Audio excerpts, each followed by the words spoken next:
हर हर महादेव। जय भोलेनाथ। दोस्तों चातुर्मास के प्रारंभ होते ही प्रारंभ हो जाता है बहुत सारे व्रत और त्योहार। व्रत करने से पुण्य संचय होते हैं और इसीलिए भक्त अपनी क्षमता के अनुसार, अपनी इच्छा के अनुसार, अपनी कामना के अनुसार अलग अलग प्रकार के व्रत करते हैं। सोमवार के व्रत, मंगला गौरी व्रत, पूरे सावन मास का व्रत, या कई भक्त ऐसे हैं जो कि पूरे चातुर्मास का व्रत भी करते हैं।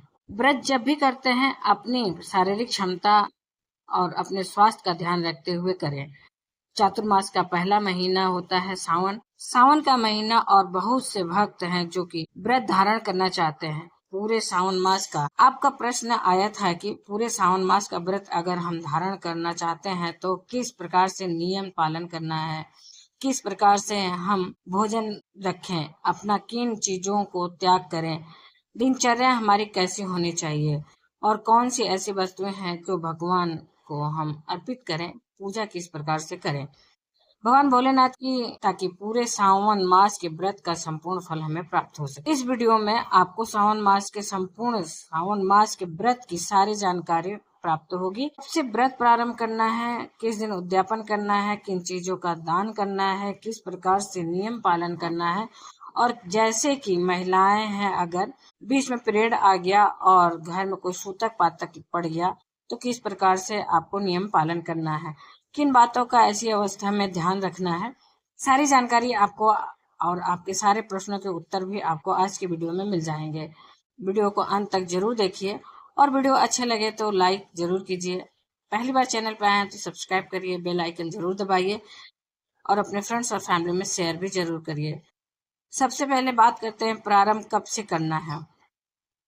साल 2026 में व्रत का सावन मास के, अगर आप पूरे सावन मास का व्रत करते हैं, सावन मास के व्रत का प्रारंभ होता है आषाढ़ मास की पूर्णिमा से और आषाढ़ मास की पूर्णिमा 29 जुलाई 2026 को, यानी कि बुधवार के दिन।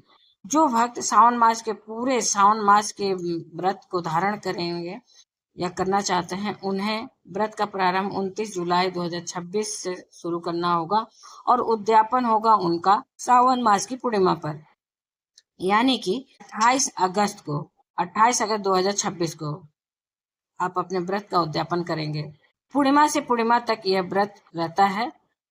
बहुत सारे भक्त ऐसे भी हैं जो कि कहेंगे कि क्या हम प्रतिपदा से प्रारंभ कर सकते हैं। ऐसा नहीं करना चाहिए, नियम के अनुसार ही व्रत करना चाहिए। हर व्रत का अपना नियम बताया गया है शास्त्रों में, उसी प्रकार से हम व्रत करते हैं। आषाढ़ मास की पूर्णिमा से प्रारंभ कीजिए, सावन मास की पूर्णिमा पर उद्यापन करेंगे। आषाढ़ मास की पूर्णिमा के दिन आपको व्रत प्रातः काल जल्दी उठकर उस दिन नित्य के कर्मों से निवृत्त हो जाइए, स्नान कर लीजिए। यहाँ एक चीज मैं आपसे और बताना चाहूंगी, ब्रह्म मुहूर्त में आपको स्नान करना है। अगर आप सावन मास का व्रत कर रहे हैं तो आप ब्रह्म मुहूर्त में स्नान करें और स्नान के जल में थोड़ा सा गंगा जल अवश्य मिला लें। अगर आपके आसपास कोई पवित्र नदी है तो उसमें स्नान कर सकते हैं, नहीं हो पा रहा है तो कभी बीच में भी आप जाकर स्नान कर सकते हैं। समय मिल जाए तो किसी भी दिन आप अपने सुविधा के अनुसार कर सकते हैं, नहीं तो पवित्र नदी के जल को अपने स्नान के जल में मिलाकर अपने घर में ही स्नान कर सकते हैं। प्रतिदिन आपको गंगा जल अवश्य ही मिश्रित करना है अपने नहाने के जल में। पहले दिन जब आप व्रत का प्रारंभ करते हैं तो स्नान करने के बाद भगवान सूर्य देव को जल दीजिए। इसके बाद अपने घर के मंदिर में भगवान शिव के सामने शुद्ध घी का दीपक जलाकर अपने व्रत का, अपनी पूजा का संकल्प लीजिए। अपने दाहिने हाथ में थोड़ा सा जल ले लीजिए और थोड़ा सा पुष्प ले लीजिए, अक्षत ले लीजिए और भगवान के सामने अपने नाम, अपने गोत्र, अपने स्थान का बोलते हुए, पूरे अगर सावन मास का व्रत का संकल्प ले रहे हैं तो पूरे सावन मास के व्रत का संकल्प बोलते हुए और भगवान शिव की कृपा की प्राप्ति के लिए, उनकी प्रसन्नता के लिए आप ये व्रत धारण कर रहे हैं, ये सब बातें बोलते हुए आप संकल्प लीजिए। आपकी कोई कामना हो तो उसे भी आप जरूर बोलिए। बहुत सारे भक्त जो हैं कि इच्छाओं को पूर्ण करने के लिए व्रत करते हैं, आप ऐसा भी कर सकते हैं। संकल्प में आपको अपनी कामना जरूर कहनी चाहिए भगवान शिव से और उनके गण जो है उनसे, और उनसे प्रार्थना करना है कि अगर आपकी कामना शुभ हो, अगर आपकी कामना सही है तो प्रभु आप कृपा करें और हमारे कामना को पूर्ण करें। सब कुछ भगवान पर छोड़ दीजिए।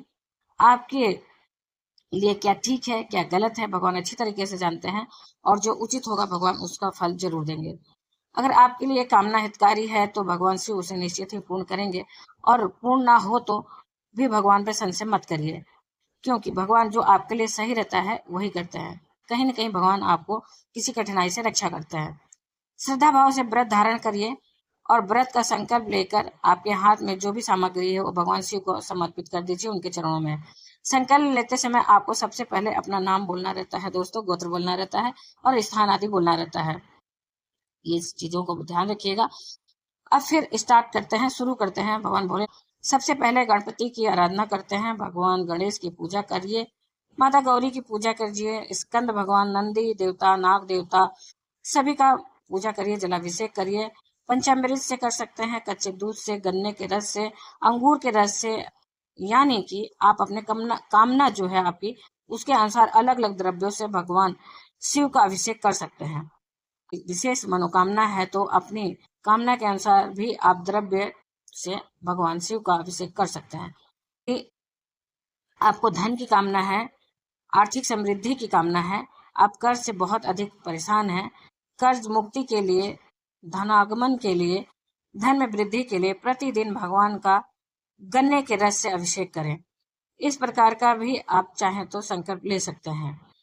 चाहे तो संकल्प लेकर एक ही द्रव्य से पूरे महीने में भगवान शिव का अभिषेक कर सकते हैं। अलग अलग द्रव्यों से प्रतिदिन अलग अलग भी अभिषेक कर सकते हैं, आपकी इच्छा जैसी हो, आपका सामर्थ्य जैसा हो।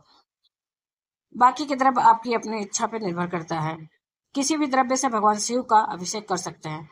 अब जैसे कि प्रतिदिन की पूजा का यही नियम होगा, पहले आप जल्दी सुबह उठ जाइए, स्नान कर लीजिए, सूर्यदेव को जल दे दीजिए, फिर शिव भगवान जी के सामने बैठकर उनका विधि विधान से अभिषेक करिए, पूजा करिए।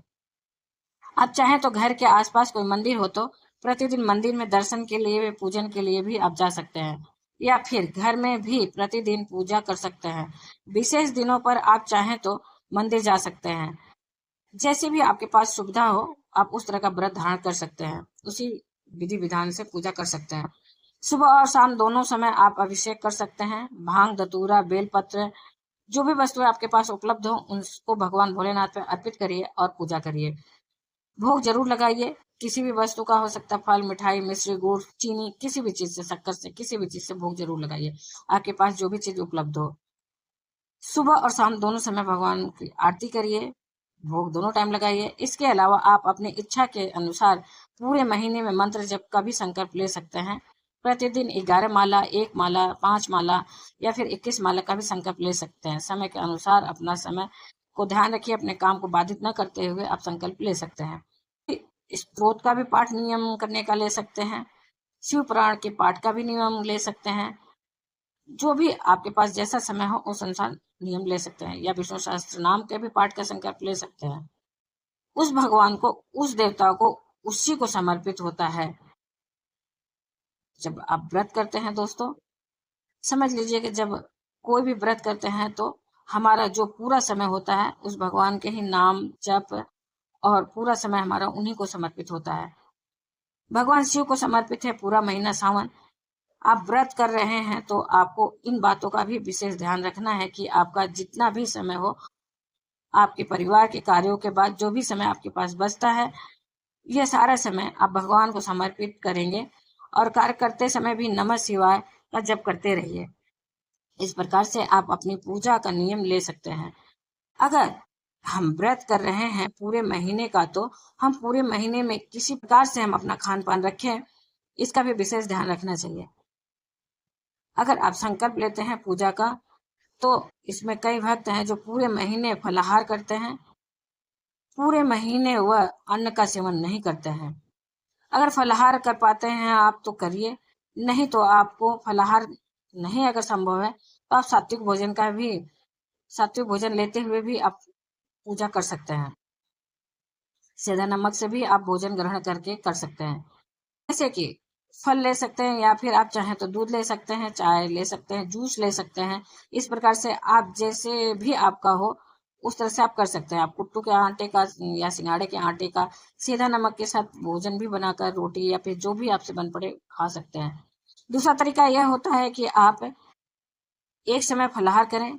सुबह के समय आप फलाहार कर लीजिए और शाम को पूजा पूर्ण करके आप चाहे तो भोजन कर सकते हैं। सात्विक भोजन, शुद्ध भोजन, बिना लहसुन प्याज के भोजन, अन्न ग्रहण कर सकते हैं। अन्न का आहार शाम को आप ले सकते हैं।